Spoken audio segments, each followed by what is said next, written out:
സ്ത്രീകൾക്കും കുട്ടികൾക്കുമെതിരായ അതിക്രമങ്ങൾക്കെതിരെ Kokkad government LPSലെ PTA നേതൃത്വത്തിൽ ബോധവത്കരണ സന്ദേശയാത്ര സംഘടിപ്പിച്ചു.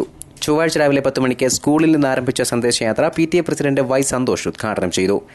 നമ്മുടെ നാട്ടിലെ പൊതുസ്വത്തായ സ്ത്രീകൾക്കും കുട്ടികൾക്കും എതിരെ ഗവൺമെന്റ് നിയമങ്ങൾ മറികടന്നുകൊണ്ട് നിയമങ്ങൾ അറിയാവുന്ന ആളുകൾ പോലും അതിനെ വ്യതിചലിച്ചുകൊണ്ട് അവരെ പീഡിപ്പിക്കുകയും അവരുടെ അവകാശങ്ങൾ ഹിംസിക്കുന്ന തരത്തിൽ പ്രവർത്തിക്കുകയും ചെയ്യുന്ന ഒരു സാഹചര്യം, അതിനെ അതിജീവിക്കുന്നതിന് വേണ്ടി വിദ്യാർത്ഥി സമൂഹവും രക്ഷകർത്താ സമൂഹവും പൊതുസമൂഹവും ഉണരേണ്ട ആവശ്യകതയെപ്പറ്റിയും അതിലൂടെ ഒരു സമൂഹ നന്മ പ്രാവർത്തികമാക്കുക എന്ന ലക്ഷ്യത്തോടുകൂടി കോക്കാട് ഗവൺമെന്റ് LPSലെ പിഞ്ചു കുഞ്ഞുങ്ങൾ തന്നെ നിങ്ങളെ ബോധവൽക്കരിക്കുകയും അതിലൂടെ സമൂഹ മാതൃക സൃഷ്ടിക്കുകയും അതിൽ നിങ്ങളും പങ്കാളികളാകാൻ ആഹ്വാനം ചെയ്തുകൊണ്ട് ആ കുട്ടികൾ ഹെഡ് മിസ്ട്രസ് K. സൂസമ്മ അധ്യക്ഷയായി.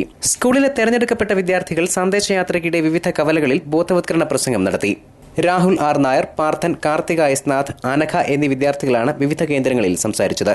അധ്യാപകരായ PK Chandrika, S. Vatsalakumari, I. Kamaluddin, UP ഷിഹാസുദ്ദീൻ എന്നിവർ ബോധവത്കരണ യാത്രയ്ക്ക് നേതൃത്വം നൽകി. News bureau, Kottarakkara.